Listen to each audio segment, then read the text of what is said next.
Shalom. Bien-aimés dans le Seigneur, nous allons finir avec le 10e commandement du diable. Il s'agit d'empêcher le chrétien d'invoquer l'éternel Dieu, le Créateur. Je tiens aussi à rappeler que hier nous nous sommes trompés, c'était le 9e commandement. Cependant, nous avons parlé du 8e. Alors, le diable a utilisé plusieurs moyens pour empêcher les adorateurs de Dieu de l'adorer, sinon de l'adorer correctement. D'abord en semant la paresse en termes de prière et de méditation.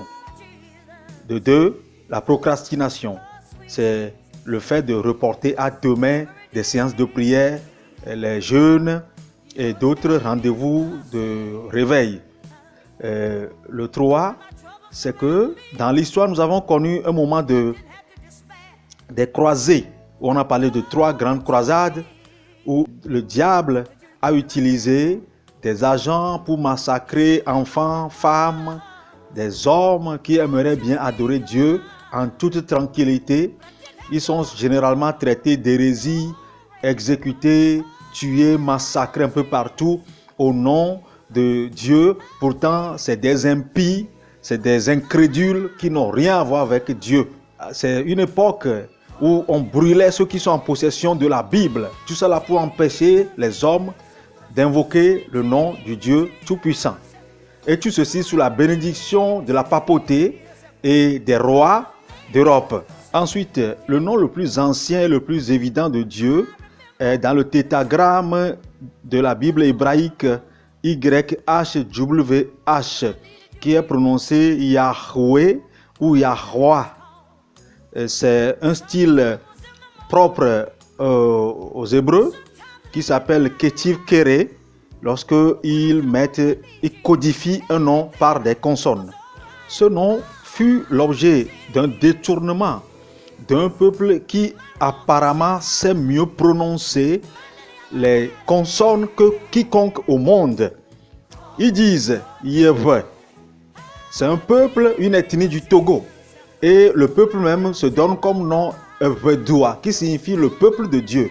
Toutefois, ce nom, Yahweh, n'est pas destiné au Dieu Tout-Puissant, mais à une divinité locale. Évidemment, pour ceux qui ne le savent pas, il y a des Hébreux un peu partout éparpillés sur le continent africain. Certainement, ce peuple est hébreu ou ils ont vécu avec des Hébreux. Ce n'est pas le seul nom qui a connu des détournements, il y en a plein d'autres. Prenons Genèse 22, verset 14. Abraham donna à ce lieu le nom de Jéhovah-Jireh. C'est pourquoi l'on dit aujourd'hui, à la montagne de l'Éternel, il sera pourvu. À travers ce verset, on comprend clairement que Jéhovah-Jireh n'est pas le nom de Dieu, mais c'est le nom que Abraham a donné à ce lieu conformément à l'action que Dieu a fait. Jéhovah-Jireh n'a jamais été un nom de Dieu. Pourtant, dans les églises, on brandit ce nom, dans nos chants d'adoration, dans les écoles de théologie, tout le monde est passé dans cette tromperie du diable. D'autres sont partis jusqu'à créer une communauté avec le nom témoin de Jéhovah. Le diable a réellement réussi son coup. Passons maintenant à quelques noms de Dieu vérifiés que nous pouvons exploiter, utiliser régulièrement. Il dit à Moïse dans Exode 3, verset 14, « Je suis celui qui suis ». Cela veut dire « Je suis le maître du présent ».